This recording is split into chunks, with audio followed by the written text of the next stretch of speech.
Pemirsa, Presiden Cina menyampaikan bela sungkawa atas jatuhnya pesawat Sriwijaya Air SJ182.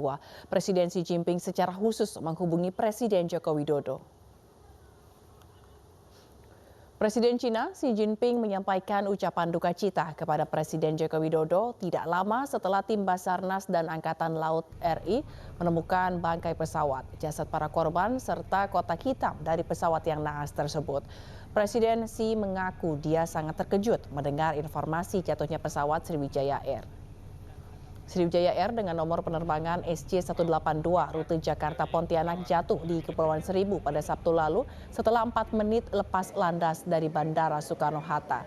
Pesawat tersebut membawa 56 penumpang dan 6 orang kru. Seluruhnya tewas dalam kecelakaan ini.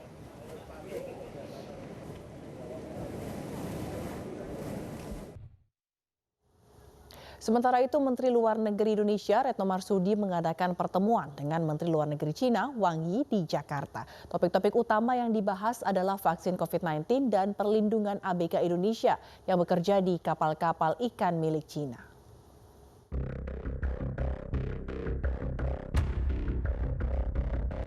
Menteri Luar Negeri Cina Wang Yi pekan ini mengunjungi sejumlah negara ASEAN termasuk ke Jakarta pada Rabu kemarin. Wang Yi mengadakan pertemuan bilateral dengan mitranya Retno Marsudi di Kementerian Luar Negeri Jakarta. Beberapa topik utama yang dibahas adalah distribusi vaksin COVID-19 asal Cina Sinovac yang telah tiba dalam 2 kali pengantaran, serta isu perlindungan bagi ABK asal Indonesia yang bekerja di kapal-kapal ikan milik Cina. Dari sisi bilateral, sejak awal pandemi, kita telah melakukan kerjasama dengan berbagai negara termasuk dengan RRT, baik di bidang penyediaan alat diagnostik, terapatik, dan vaksin. Kedepan saya menyampaikan kepada State Councilor Wang Yi rencana Indonesia untuk membangun ketahanan kesehatan nasional antara lain melalui kemandirian industri obat, bahan baku obat dan alat kesehatan. Sebanyak 15 juta dosis vaksin produksi Sinovac tiba pekan ini untuk segera disalurkan ke seluruh provinsi di Indonesia. Sebelumnya, sebanyak 1,2 juta vaksin Sinovac gelombang pertama tiba di Jakarta pada 6 Desember lalu. Mengenai perlindungan ABK, Menlu Retno mendesak Menlu Wang Yi untuk segera menuntaskan proses hukum bagi perusahaan-perusahaan perikanan yang melanggar hak-hak ABK asal Indonesia. Saya sampaikan apresiasi kepada pemerintah RRT atas kerjasama yang telah diberikan dalam penanganan kasus-kasus ABK Indonesia. Saya juga memintakan kembali perhatian terhadap masih adanya beberapa isu pending, antara lain pemulangan ABK yang masih stranded, penyelesaian hak-hak ketenaga kerjaan, perbaikan kondisi kerja yang aman dan kondusif, serta penegakan hukum melalui mutual legal assistance. Di bidang investasi, kedua Menlu menandatangani dokumen studi kelayakan bendungan Lambakan di Kalimantan Timur untuk mengendalikan banjir dan mengairi lahan pertanian di kawasan ini. Dari Jakarta, Wela Sherlita, iNews melaporkan.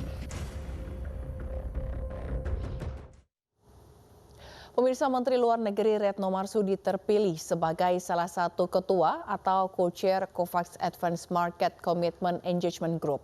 Bersama sejumlah ketua lain, Menlu Retno akan ikut mengawasi distribusi vaksin COVID-19 global dari negara-negara donor.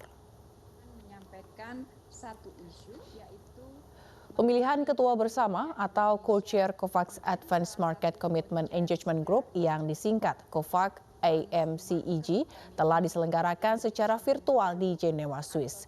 Tenggat waktu pemilihan berlangsung hingga 8 Januari dan diumumkan pada 12 Januari malam waktu Jenewa. COVAX AMCEG merupakan forum pengadaan dan distribusi vaksin bagi negara menengah dengan negara-negara donor. Pengadaan vaksin dilakukan secara bertahap karena vaksin yang tersedia masih terbatas. kita meyakini bahwa pandemi dunia ini tidak akan dapat diselesaikan apabila semua negara belum dapat menyelesaikan pandemi di negaranya.